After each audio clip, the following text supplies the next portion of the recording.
नमस्कार, ये आकाशवाणी है। अभी आप सानू शर्मा से समाचार सुनेंगे।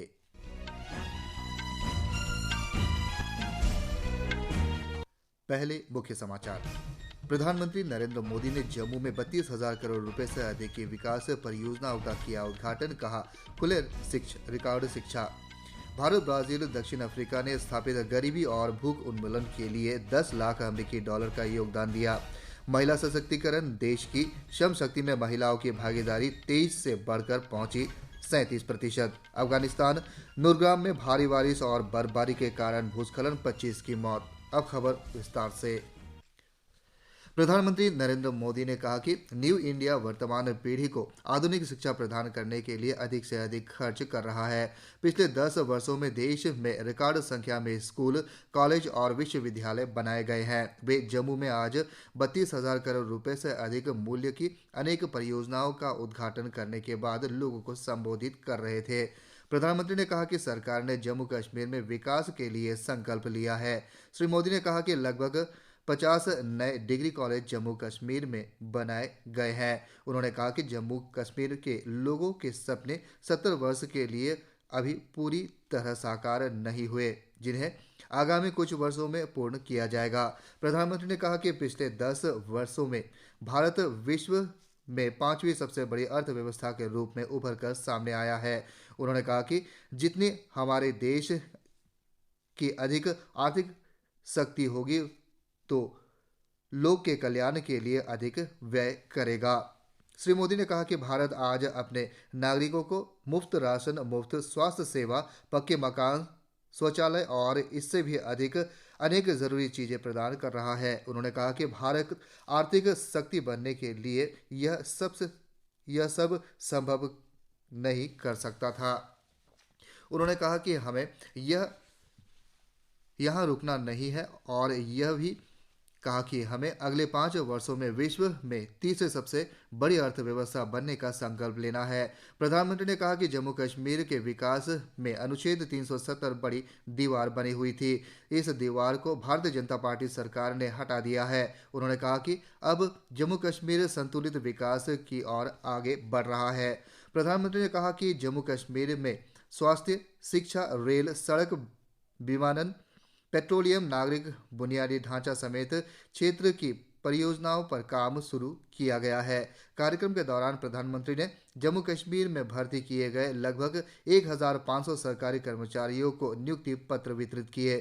श्री मोदी ने विकसित भारत विकसित जम्मू कार्यक्रम के अंतर्गत विभिन्न सरकारी योजनाओं के लाभार्थियों के साथ संवाद भी किया। भारत ने ब्राजील और दक्षिण अफ्रीका के साथ मिलकर स्थापित गरीबी और भूख उन्मूलन निधि में 10 लाख अमेरिकी डॉलर का योगदान दिया है। संयुक्त राष्ट्र में भारत की स्थायी प्रतिनिधि रुचिरा काम्बोज ने दक्षिण सहयोग के लिए संयुक्त राष्ट्र के कार्यकाल के निदेशक दीमा अल खतीब को इस राशि का चेक सौंपा। उन्होंने कहा कि भारत, ब्राजील, दक्षिण अफ्रीका निधि में सहयोग के लिए भारत वचनबद्ध है। उन्होंने कहा कि इस निधि से विकास के मामलों में पिछड़े तमाम देशों में रहने वाले लाखों लोगों के जीवन पर सकारात्मक असर पड़ा है और इसने दक्षिण सहयोग की भावनाओं को मजबूत किया है। सुश्री काम्बोज ने यह भी कहा कि भारत की G20 अध्यक्षता में लोगों के द्वारा और लोगों के लिए विकास पर ध्यान केंद्रित किया गया था।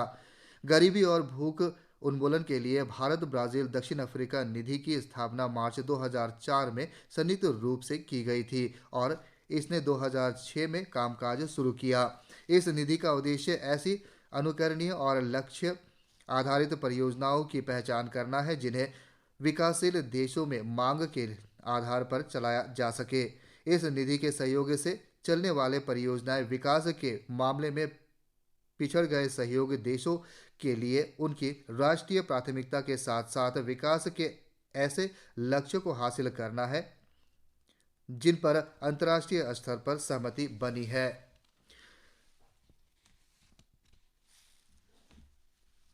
श्रम एवं रोजगार सचिव आरती आहूजा ने कहा है कि देश में श्रम कार्य में महिलाओं की भागीदारी 23% से बढ़कर 37% हो गई है।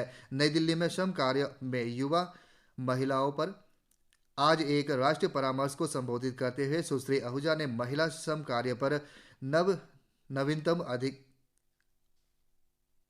आवधिक श्रम कार्य सर्वेक्षण डेटा का हवाला देकर कहा कि जैसे जैसे देश की आबादी बढ़ रही है, भारत को प्रतिभाशाली, प्रेरित और मेहनती महिला कार्यबल को 50% तक बढ़ाने की जरूरत है। आकाशवाणी समाचार से बात करते हुए सचिव ने कहा कि परामर्श का एजेंडा समबाल में युवा महिलाओं की भागीदारी बढ़ाने के लिए विभिन्न रणनीतियां अपनाने के लिए विभिन्न भागीदारियों और हितधारकों को एक साथ लाना है। अफगानिस्तान के नूरगाम जिले में भारी बारिश और बर्फबारी के बाद हुए भूस्खलन में कम से कम 25 लोगों की मौत हो गई। रविवार रात को हुए भूस्खलन से क्षेत्र के दर्जनों घर प्रभावित हुए। अफगानिस्तान के आपदा प्रबंधन मंत्रालय के प्रवक्ता जनाक रईस ने सोशल मीडिया पोस्ट में जानकारी दी कि रात के समय हुई घटना में 25 लोगों की मृत्यु हो गई। उन्होंने कहा कि 15 से 20 घर पूरी तरह नष्ट हो गए हैं। नूरगाम जिला नूरिस्तान प्रांत के अंतर्गत आता है, जहां ऐसे आपदा की आशंका रहती है। यह क्षेत्र ज्यादातर पहाड़ों और जंगलों से घिरा हुआ है। इस प्रांत की सीमा पाकिस्तान से भी लगती है। राष्ट्रपति, उपराष्ट्रपति और प्रधानमंत्री ने अरुणाचल प्रदेश और मिजोरम के लोगों को राज्य स्थापना दिवस पर बधाई दी है। राष्ट्रपति द्रौपदी मुर्मू ने सोशल मीडिया पोस्ट में कहा कि दोनों राज्यों की प्राकृतिक सुंदरता और समृद्ध सांस्कृतिक विरासत से कहीं अधिक मनमोहक है। उपराष्ट्रपति जगदीप धनखड़ ने कहा कि अरुणाचल प्रदेश और मिजोरम अपने समृद्ध इतिहास, संस्कृति, झीलों और प्राकृतिक सुंदरता के लिए जाने जाते हैं। प्रधानमंत्री नरेंद्र मोदी ने अरुणाचल प्रदेश के लोगों को बधाई देते हुए कहा कि राज्य के लोगों ने भारत के विकास में अत्यंत योगदान दिया है। श्री मोदी ने आशा व्यक्त की कि अरुणाचल प्रदेश आने वाले वर्षों में और खुशहाल बनेगा। प्रधानमंत्री ने मिजोरम के लोगों को बधाई देते हुए कहा कि भारत इस राज्य के अनूठे सांस्कृतिक योगदान के लिए गर्व महसूस करता है। श्री मोदी ने यह भी कहा कि मिजोरम एक सांस्कृतिक प्रेरणादायक है। एक राष्ट्र एक चुनाव पर उच्च स्तरीय समिति ने कल नई दिल्ली में एक बैठक में अब तक की गतिविधियों और प्रगति की समीक्षा की। देश में एक साथ चुनाव कराने से संबंधित मुद्दे की जांच के लिए सरकार ने पूर्व राष्ट्रपति रामनाथ कोविंद की अध्यक्षता में उच्च स्तरीय समिति का गठन किया था। बैठक में गृह मंत्री अमित शाह, 15वें वित्त आयोग के पूर्व अध्यक्ष NK सिंह, पूर्व लोकसभा महासचिव डॉ सुभाष काश्यप, पूर्व मुख्य कार्यकर्ता सतर्क आयुक्त संजय कोठारी और वरिष्ठ अधिवक्ता हरीश सल्वे शामिल हुए। श्री कोविंद ने भारत के पूर्व मुख्य न्यायाधीश न्यायमूर्ति SA बोबड़े, भारत के पूर्व मुख्य न्यायाधीश न्यायमूर्ति दीपक मिश्र और दिल्ली उच्च न्यायालय के पूर्व मुख्य न्यायाधीश न्यायमूर्ति DN पटेल के साथ एक साथ चुनाव कराने से संबंधित कई मुद्दों पर परामर्श किया। खेलो इंडिया विश्वविद्यालय खेल प्रतियोगिता अष्टलक्ष्मी में आज गुवाहाटी में कबड्डी और बास्केटबॉल के पुरुष और महिलाओं के सेमीफाइनल मुकाबले खेले जाएंगे। ये मुकाबले गुवाहाटी के सरुसजाई स्टेडियम में होंगे। गुवाहाटी में ही आज अलग अलग जगहों पर टेनिस, टेबल टेनिस, तैराकी, पुरुषों के अंडर 25 हॉकी और तीरंदाजी के मुकाबले भी होंगे। इस प्रतियोगिता में 213 विश्वविद्यालय के खिलाड़ी भाग ले रहे हैं। गुवाहाटी में 16 खेलों के मुकाबले हो रहे हैं, जबकि 4 मुकाबले पूर्वोत्तर के अन्य जगहों पर हो रहे हैं। एशियाई खेलों में पदक विजेता अनुष अग्रवाल ने देश के लिए ड्रेस अनुशासन का अब तक का सबसे पहला पेरिस ओलंपिक कोटा प्राप्त किया है। घुड़सवारी खेलों के लिए अंतर्राष्ट्रीय महासंघ FEI ने कल पेरिस ओलंपिक कोटा प्राप्त करने की घोषणा की। अनुज अग्रवाल ने पिछले वर्ष एशियाई खेलों में घुड़सवारी में पहला कांस्य पदक जीता था। इसी के साथ ये समाचार बुलेटिन समाप्त हुआ। नमस्कार।